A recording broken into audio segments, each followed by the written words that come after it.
이번에는 늑대인간에 대해서 이야기를 해볼 텐데요. 늑대인간. 영화를 통해서 많이 만났죠. 자, 영상 먼저 보실게요. 오늘 영상이 많아요. 당신이 결정하세요. 이게 진짠지 아니면 가짠지는요.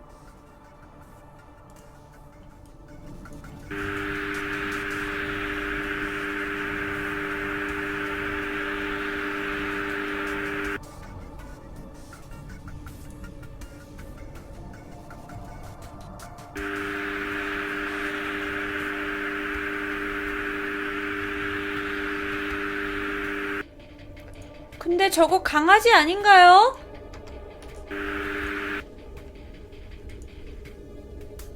몰라.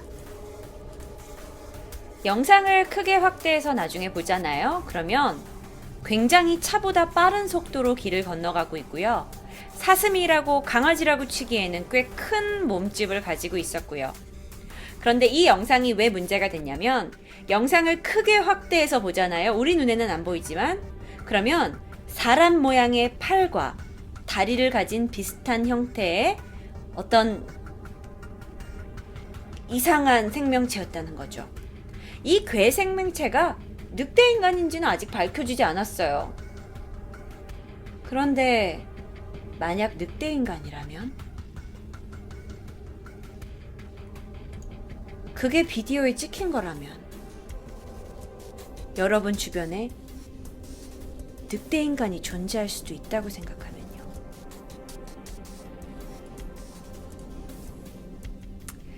자, 사진을 좀 가져오겠습니다.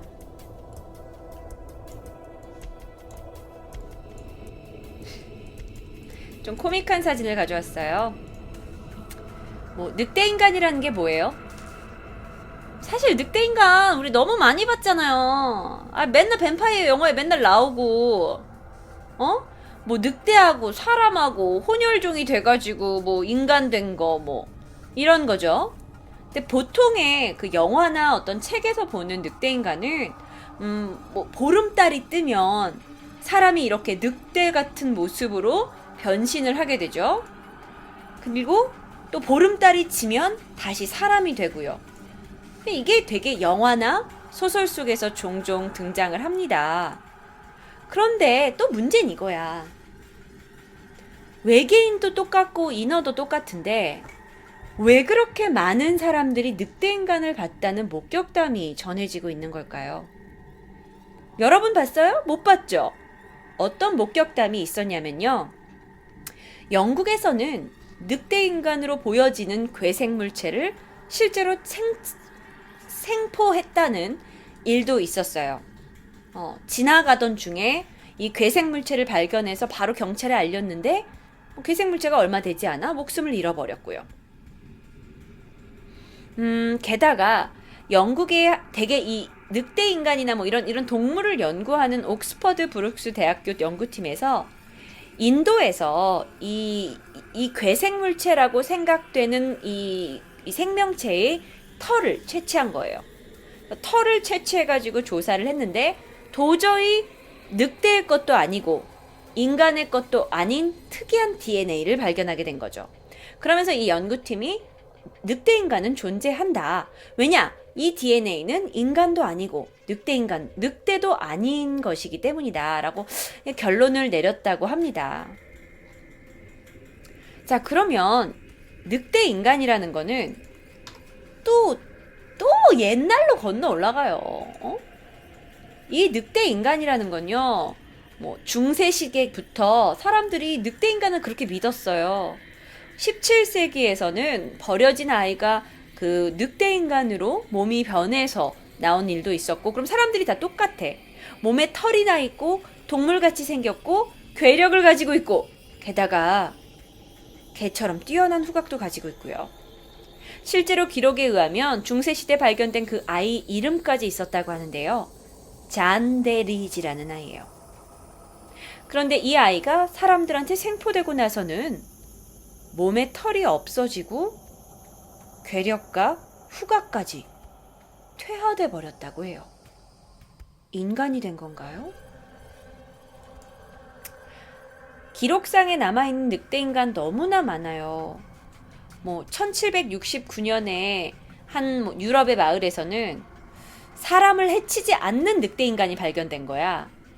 그래서 그냥 지나가는 사람만 놀라게 하는 늑대인간이야. 이건 물론 뭐 이렇게 말로 전해지는 거죠. 근데 또 뭐 이게 뭐 물론 뭐 전해진 이야기지만 뭐 어떤 마법사가 준 초를 받으면서 늑대 인간을 이 마을에서 쫓아냈는데 이 마을에 이 마법사가 준 그 주술의 의미를 가진 어떤 초가 불이 꺼지자마자 다시 늑대 인간이 나타났다는 뭐 이런 말도 안 되는 일도 있는데 저는 이것보다 좀 더 사실적인 이야기를 원했어요. 이런 건 사실 우리도 많이 들었잖아요. 1972년 2월 6일 영국의 한 곳에서 그냥 흙장난을 하고 놀던 한 형제가 2개의 돌머리 인형을 발견합니다. 여기 보시는 것처럼 그 돌머리 인형은 크기가 테니스 공보단 좀 작고 그런데 상당히 무거웠다고 해요. 근데 그 부모가 그 돌 인형을 부엌 선반에다가 특이하니까 올려놨다고 합니다. 그랬더니 며칠 후에 반 인간의 모습 그리고 반 짐승의 모습인 소위 이야기할 수 있는 늑대인간 같은 괴수가 집에 들어왔다고 해요. 근데 이게 정말 그냥 영화 같은 이야기로만 하기에는 이게 이 사건이 일어난 시간도 정확하고 그래서 이 사람이 이 돌을 주운 사람이 너무 무서워가지고 이 돌을 그 어떤 켈트족 같은 걸 연구를 하는 박사한테 보냈어요. 그 박사의 이름도 나와 있어요. 앤 로스라는 박사예요. 그런데 앤 로스한테 이 2가지 돌을 보냈는데 신기하게도 이 앤 로스 박사한테도 그 반인 반수의 괴물이 등장을 한 거죠. 그래가지고 그 돌을 연구한 기록도 있어요.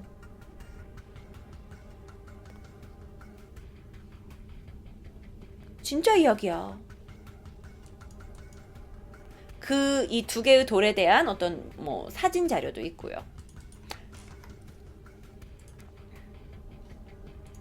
자, 여러 가지 이야기 중에 또 한 가지 이야기는 1920년 12월 인도의 한 사람이 그러니까 호랑이가 동네에 나타난 거예요. 자기들 막 기르던 가축을 다 잡아먹어. 그래서 이 호랑이를 잡으려고 동굴에 들어갔어요. 근데 이 동굴 안에서 늑대 새끼 무리를 발견한 거죠. 있을 수 있는 일이에요. 그런데 이 늑대 새끼 가운데서 끼어있던 여자아이 2명을 발견합니다.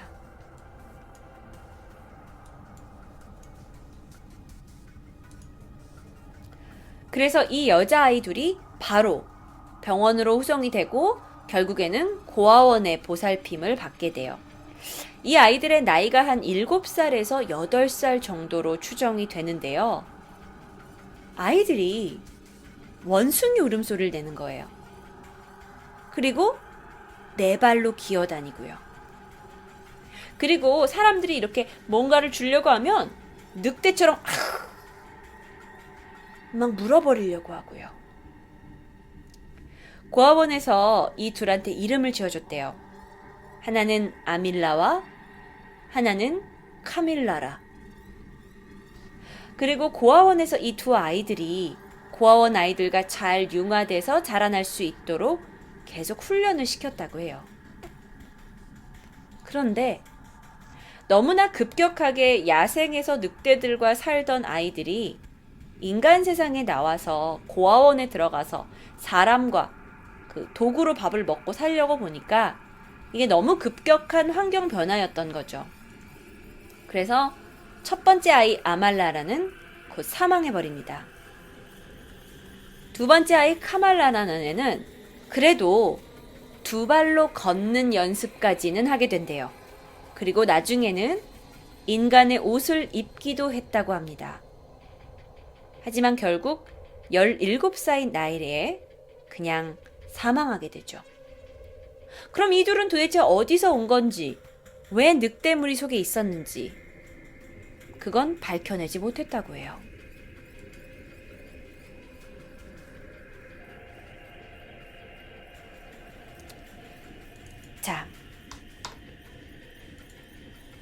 그럼 이쯤에서 또 하나 영상 보고 갈까요?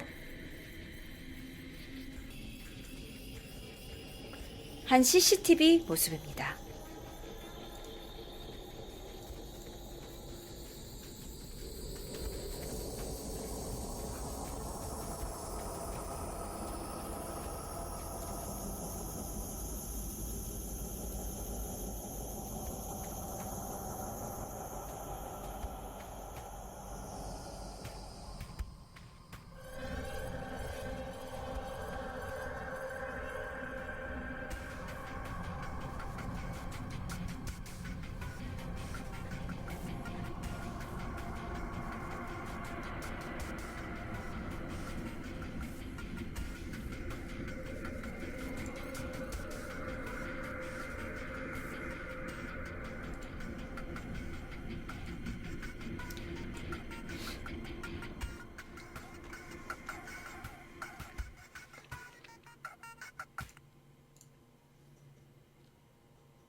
여기까지.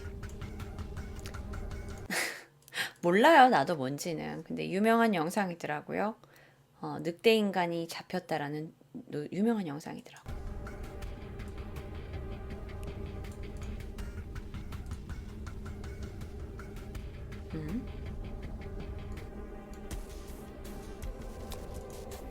자, 실제로 늑대 인간이 등장한 적이 있었어요. 아니, 정확하게 말하면 늑대 같은 인간이요. 1850년 멕시코에서요.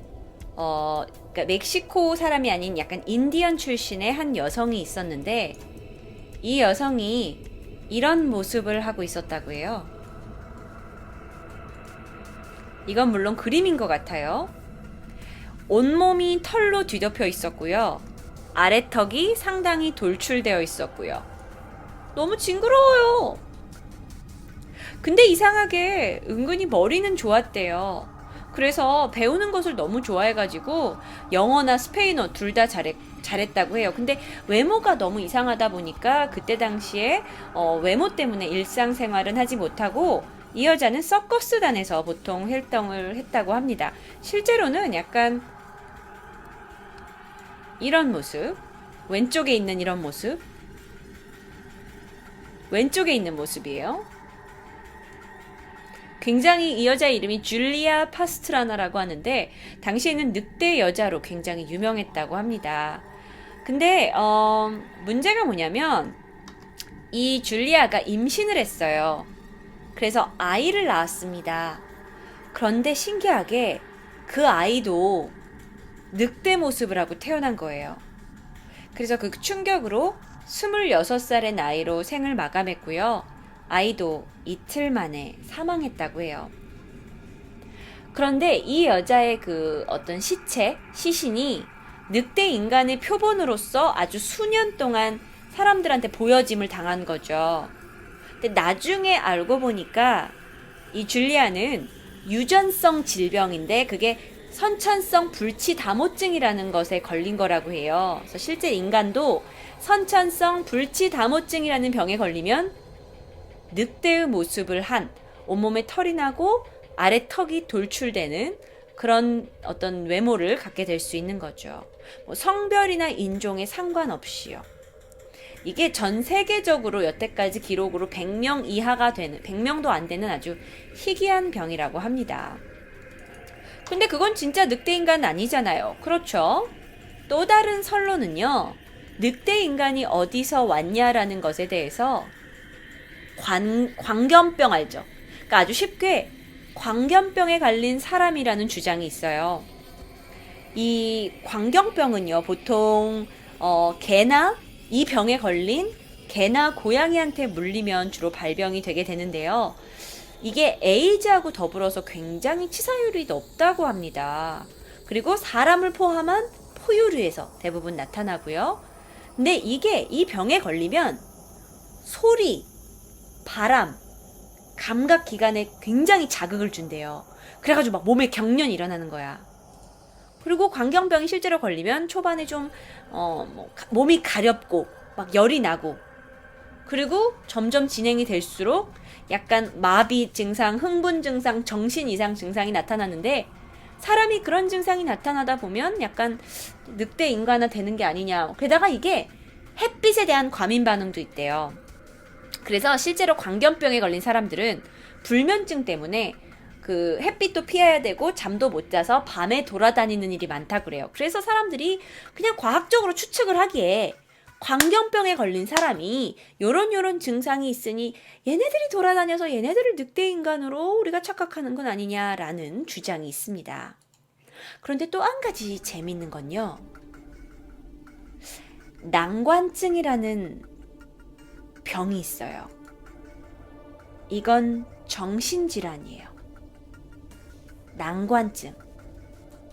난관증이 뭐냐면, 이게 정말 고대 시대부터 기록이 있던 병인데요. 자신을 늑대나 또는 다른 동물로 변한다고 생각하는 정신질환이에요. 그래서 자기가 네 발로 막 기어다니고, 자기가 날고기를 막 먹고, 자기가 막 사람들을 공격해요. 넌 사실 아닌데. 이런 망상을 갖는군요. 망상이죠. 그러다 보니까 약간 이제 자기가 늑대인간이라고 그냥 자기 자신을 치부해버리는 어떤 그런 거? 근데 이런 일이 그냥 정신 나간 사람 한두 명한테 있었던 게 아니라 그래요. 중세 시기에는 이러한 정신착란을 일으키는 사람을 따로 화형시키는 일이 있었다고 할 정도니까요. 물론 이거는 가설일 뿐이에요.